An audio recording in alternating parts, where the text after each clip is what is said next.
Okay, so we're still in chapter 3, and this is part 2 of the 3.4 notes on slope.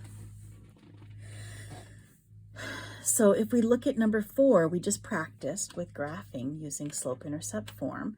If we look at number 4, it says, what is the slope of the line y equals -8? Well, if we just sketch this, do you remember y equals -8? So 1, 2, 3, 4, 5, 6, 7, -8 is a horizontal line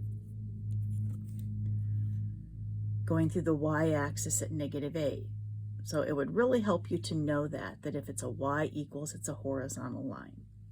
And if you remember from page 1 of the notes, we said that the slope of any horizontal line is 0, and that is true. And if you look at it, if I pick any 2 points on this line, and I'm just graphing 2 points, and if I use my rise over run to find my slope, what is the rise? If I'm traveling from this point to this point, would you agree that the rise is 0? Because I don't go up or down at all. And the run is whatever this distance is. I don't know, it doesn't matter. It's 5. But it doesn't matter because 0 divided by anything is 0. Again, the slope of any horizontal line is 0. What is the slope of a vertical line? Well, we talked about that as well on the first page, but if I take the vertical line, x equals 2, it looks like this. It goes through the x-axis at 2. And if I kind of do the same thing, if I take 2 points that lie on this line, and if I use rise over run, so if I'm traveling from this point to this point, my rise would be 2 because I'm going up 2. But what would my run be? How far do I go left or right and still stay on the line? The run would be 0.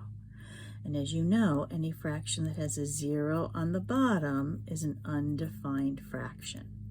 So therefore, the slope of any vertical line is undefined. So let's talk about what it means for 2 lines to be parallel and perpendicular. So let's talk about parallel first. Well, you know the definition of parallel. Parallel lines, in essence, are 2 lines that never meet. So something like this. They look like railroad tracks. Well, would you agree that that means if they never meet, it means that they're rising or falling, for that matter? 2 parallel lines could look like this. So they're rising or falling at the exact same rate. Well, remember, their rate is really their slopes. So if you have 2 parallel lines, it means that they're going to have the same slopes. Let's talk about perpendicular lines. Well, perpendicular lines are 2 lines that form a right angle. So something like that. These would be perpendicular lines. So you can first of all see that the slope of this one has got to be positive, and the slope of this one has to be negative. So when we're talking about perpendicular lines, one of their slopes is positive and one has to be negative. But they have even more of a relationship. The slopes of 2 perpendicular lines are opposite reciprocals. Opposite meaning they have different signs, and then they're also reciprocal. So, for example, if I have a line that has the slope of 3 over 2, the slope of the line that's perpendicular to that, we would take its reciprocal, which would be 2/3, and we would make it negative. If this is the slope of the first line, this is the slope of the second line, it means that they are perpendicular. So opposite reciprocals. What if I tell you that I have one line has a slope of -4? What's the slope of the line that's perpendicular to that? Well, remember, this is really -4 over 1. So the slope of the line perpendicular to that would be positive 1/4. So that's what we mean by opposite reciprocals. One more. If I tell you that the slope of a line is, oh, I don't know, -1/10, What's the slope of the line that's perpendicular to that? Well, it would have to be positive 10 over 1, or 10. So let's go ahead and let's look at number 6. There's going to be a little bit more reading in some of these problems, so read carefully. This says, find the slope of the line perpendicular to the line that passes through these 2 points. So what we have to do first is we have to find the slope of the line that passes through these 2 points, and then we actually want the slope of the line that's perpendicular to that. So we would have to take its opposite reciprocal. So let's first find the slope of the line that passes through these 2 points. So we'll call that one x1, y1, and this point we'll call x2, y2. So we're just going to go ahead and use our slope formula. We know it from the previous page. So it's y2, which is -3, minus -2, so it's y2 minus y1, over x2, which is -7, minus x1 is 5. So this would be -3 minus -2 is -1, over -7 minus 5 is -12. So the slope of this line right here that goes through these 2 points is -112. But again, I want the slope of the line that is perpendicular to that. So what would I do? I'd have to flip it and take the opposite sign. So that is going to be -12.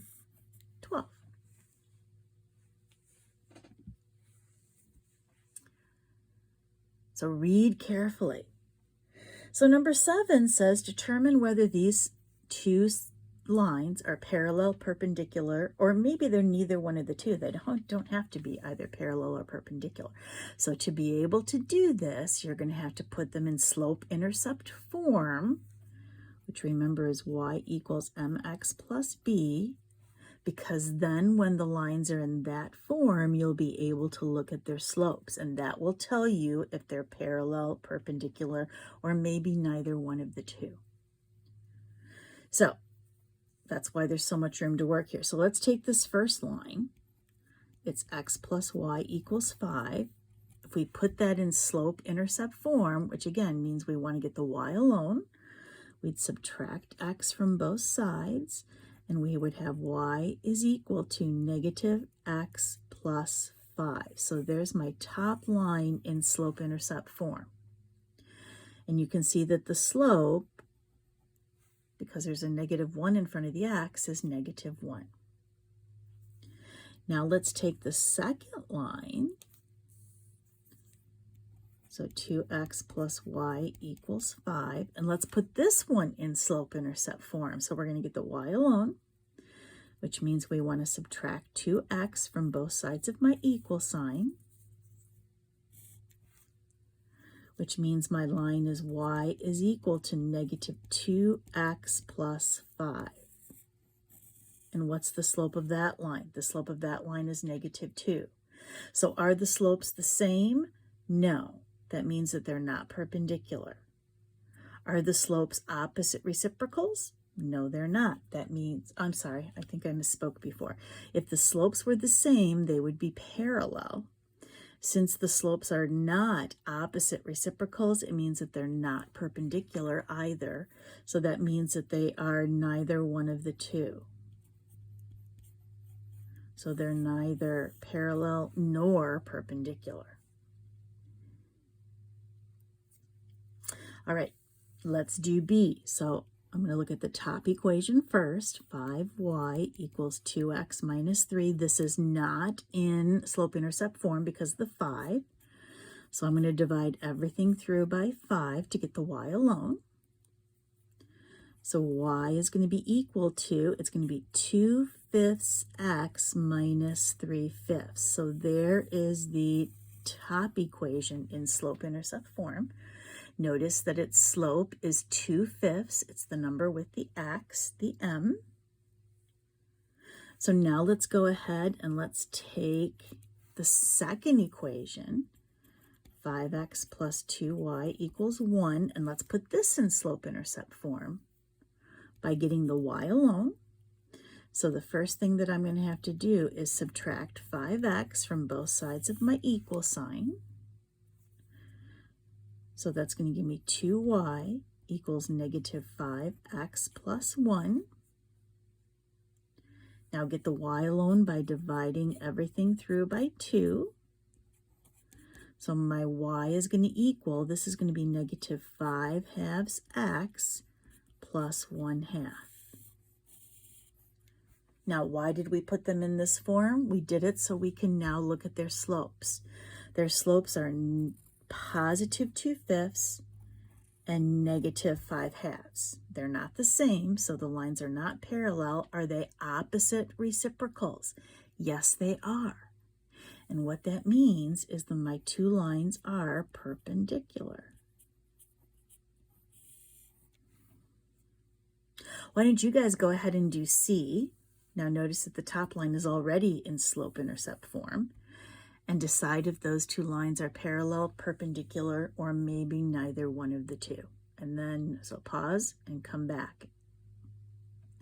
All right, so the first one, as we said, is already in slope-intercept form. And we can see that the slope is a positive 2.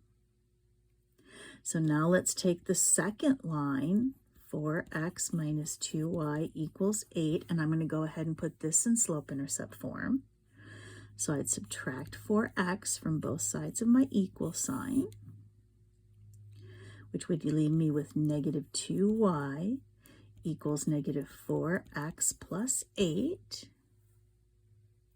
Now I'm going to go ahead to get the y alone and divide everything through by that negative 2.